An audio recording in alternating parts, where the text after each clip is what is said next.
अस्सलामुअलैकुम students, this is हीरा।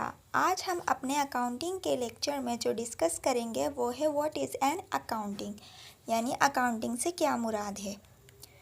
अगर मैं आपकी और अपनी लैंग्वेज में बात करूं तो अकाउंटिंग हिसाब किताब करने का नाम है। अगर मैं नॉर्मल डेफिनेशन की बात करूं तो accounting is the language of business, यानी अकाउंटिंग बिजनेस की ज़बान है। बट ये टेक्निकल डेफिनेशन नहीं है। टेक्निकल डेफिनेशन के लिए हम एक डेफिनेशन को फॉलो करेंगे जो ये है, accounting is an art of recording transaction, classifying accounts, summarising accounts information, providing useful information to the users. अब आप बोलेंगे इतनी बड़ी डेफिनेशन, कोई मीनिंग ही समझ में नहीं आ रहा है, तो मैं आपको समझाती हूँ। सपोज़ मेरा एक बिज़नेस है, मान लेते हैं मेरा कपड़ों का बिज़नेस है और पूरे मंथ का हिसाब किताब अपने पास सेव कर रही हूँ एक रजिस्टर में। मान लेते मैंने पहले परचेज़ की, यानी मैंने सामान ख़रीदा 1 लाख रुपए का।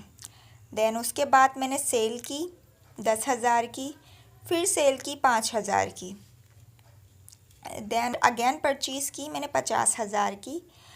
मान लेते हैं कि मैंने अपनी जो शॉप है उसमें कुछ एम्प्लॉय भी काम के लिए रखे हुए हैं। मिस्टर ए को मैंने काम पर रखा है और उसकी जो सैलरी है, मंथली सैलरी, वो है 30,000 रुपये। मान लेते हैं जो ये शॉप है जहाँ पर मैं अपना बिज़नेस कर रही हूँ, वो शॉप मैंने रेंट पे ली हुई है, तो जाहिर सी बात है मैं उसका रेंट भी अदा करूँगी।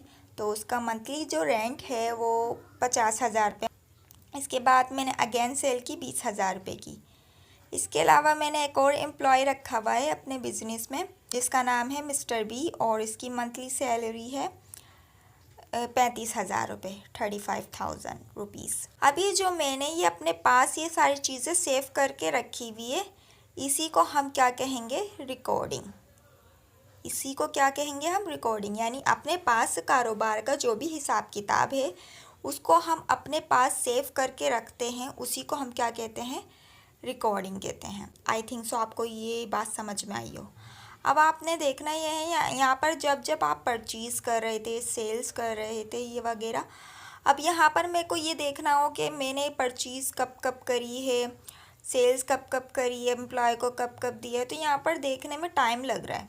अब मैं क्या करूँगी, इनको ना अलग अलग करके लिख दूँगी, यानी सेपरेट करके लिख दूँगी। परचेज़ को अलग लिख दूँगी, जितनी भी हमने पूरे महीने में परचेज़ की है उसको अलग लिख दूँगी। सेल्स को अलग करके लिख दूँगी, सेपरेट करके लिख दूँगी। जो अपने एम्प्लॉय को मैंने सैलरी वगैरह पे की है उसको सेपरेट करके लिख दूँगी। एंड जो भी मेरा शॉप का रेंट है वो भी मैं अपना सेपरेट करके लिख दूँगी। तो इसको जो भी हम सारी चीज़ों को सेपरेट करके अलग करके लिख रहे हैं ना, इसी को हम क्या कहेंगे, क्लासीफाई, क्लासीफाइंग। क्यों, क्लासीफाइंग का मतलब क्या होता है कि अलग करके सेपरेट करके लिख देना, क्लासीफाई कर देना, यानी चीज़ों की दर्जाबंदी कर देना। तो यहाँ पर हम हर एक अकाउंट को अलग अलग सेपरेट करके रख रहे हैं। अब देखें, जितनी भी हमने परचेज़ किया ना इसका हम सबका टोटल कर लेंगे, यानी छोटा करके बताएंगे। जितनी भी हमने परचेज़ की है सबका टोटल सम करके बताएंगे कि कितनी परचेज़ है, और इसी तरह सेल्स का भी सम करके बताएंगे कि कितनी सेल्स हुई है। इसी तरह अपने एम्प्लॉय को जितना हमने पे किया है वो भी सम करके टोटल करके छोटा करके बताएंगे कि कितना हमने अपने एम्प्लॉय को दिया है।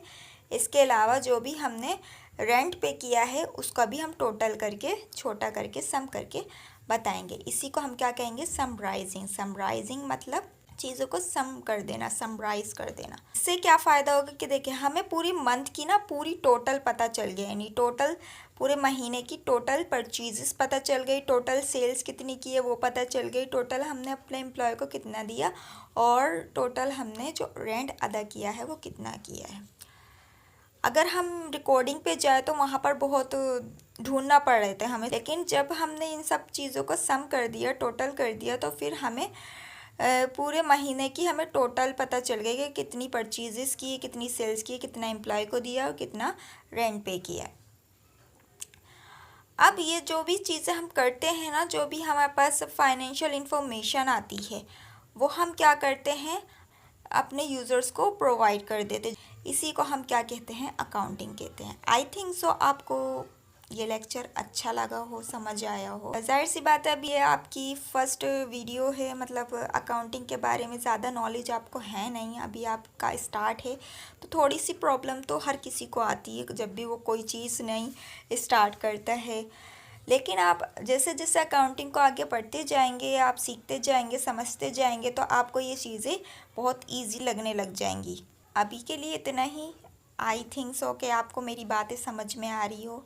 इसके अलावा मैं पूरी कोशिश करूँगी कि अपनी आने वाली वीडियोज़ में आपको और अच्छा एक्सप्लेन करूँ। मिलते हैं हम अपनी नेक्स्ट वीडियो में, जब तक के लिए टेक केयर, अल्लाह हाफिज़।